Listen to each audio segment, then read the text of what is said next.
Hello বন্ধুরা, এই যে পাকা আমের আইসক্রিম। এই যে দু তিন ঘন্টা পরে এই যে বের করেছি। এই দেখুন আইসক্রিমটা কি সুন্দর হয়েছে, একদম পুরো দোকানের মতো আইসক্রিম হয়ে গেছে। এই যে দেখুন। তো বন্ধুরা, কেমন হয়েছে অবশ্যই কমেন্ট করবেন। আর এই গরমকালে আপনারাও এখন আম এখনও পাওয়া যাচ্ছে, তো আপনারা অবশ্যই খাবেন বাড়িতে এইভাবে বানিয়ে। বাড়ির বাচ্চা টাচ্চাগুলো থাকলে খুব আনন্দ করে খাবে। তো এই দেখুন কত সুন্দর হয়েছে। এখন তো আমের সিজন, তো বানাবেন আর খাবেন এই গরমকালে, ভালো লাগবে।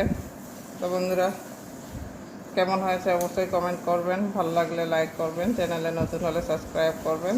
তো ঠিক আছে, আইসক্রিমটা গলে যাবে, খেতে হবে। এই যে দেখো, খেয়ে দেখো কেমন লাগছে। এই যে নাও, খাও। আসো এদিকে, এটা এদিকে হাতটা দেখা। এই না না না, এটা না, আমাকে দিচ্ছ? হ্যাঁ তোমাকে দিচ্ছি, খাও। পড়বে না। আরে ওইগুলো দোকানের জিনিস না, এগুলো উপরের ঢাকনাগুলো খুলে গেছে।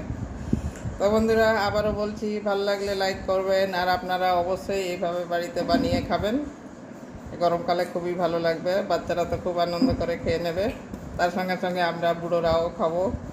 তো ঠিক আছে, এখনকার পর্যন্ত এটুকুনই। সবাই ভালো থাকবেন।